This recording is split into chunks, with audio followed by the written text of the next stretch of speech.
কিশোরগঞ্জের বীরদামপাড়ার সৌরবিদ্যুৎ পাম্পটি ৮ বছর ধরে নষ্ট হয়ে পড়ে আছে। খাবার পানির চাহিদা মেটাতে কোটি টাকা ব্যয়ে পাম্পটি বসানো হলেও দীর্ঘদিন ধরে তা পড়ে থাকায় চরম দুর্ভোগে রয়েছেন এলাকাবাসী। আমাদের কিশোরগঞ্জ প্রতিনিধি শফিক আদনানের পাঠানো তথ্য ছবিতে এবারে দেখে নেব একটা ডেস্ক রিপোর্ট।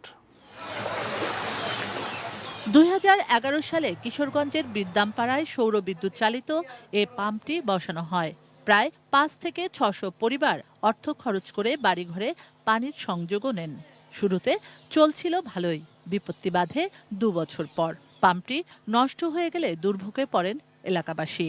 আমরা এলাকার মানুষরা হাহাকার করতেছি, খুব কষ্টের মধ্যে আছি। এই লাইন দিয়ে বালা হলে তো পানিটা আমার লাইন দিয়ে আমার বাইতাই লইলে আমি পানিটা খাইতাম মিলে তদারকি নাই, পানি পাই না। পানির স্তর নেমে যাওয়ায় নলকূপ থেকে প্রয়োজনীয় পানি না ওঠায় খাবার পানির সংকটে এলাকাবাসী। শুষ্ক মৌসুমে এই সংকট আরো তীব্র হয়। তবে পাম্পটি মেরামতের জন্য বহুবার আবেদন করলেও কোনো উদ্যোগ নেয়নি জনস্বাস্থ্য বিভাগ। স্থানীয়দের অভিযোগ, লোকবল না থাকায় রক্ষণাবেক্ষণের অভাবে কার্যকারিতা হারাচ্ছে সোলার প্যানেলগুলো। ওকে জয়া পড়ে রয়েছে, এটা কেউ এটার কোনো ই করে না। সরকার আবেদন করি আমরা ঠিক করে দেবে।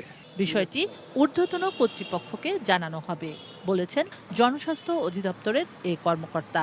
কারিগরি ত্রুটি দেখা দেওয়ার কারণে সৌর বিদ্যুতের প্যানেলগুলি প্রবলেম দেখা দেওয়াতে এটা প্রজেক্টটা বন্ধ হয়ে যায়।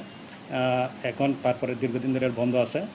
এখন যদি এলাকাবাসী সেটা সৌর বিদ্যুতের মাধ্যম ছাড়া যদি বৈদ্যুতিকের সাহায্যে পরিচালনা করতে চায়, এলাকাবাসী যদি আমাদের কাছে আবেদন করেন, তাহলে আমরা সেই আবেদনগুলি আমাদের সংশ্লিষ্ট অধিদপ্তরে আমাদের প্রধান প্রকৌশলী মহোদয়ের কাছে প্রেরণ করে ফেলব। পাম্পটি সৌর বিদ্যুতে ফিরিয়ে আনা সম্ভব না হলেও বিদ্যুতে রূপান্তর করে চালু করার দাবি জানিয়েছেন এলাকাবাসী। শুক্লা সরকার, ডেস্ক রিপোর্ট, এটিএন নিউজ।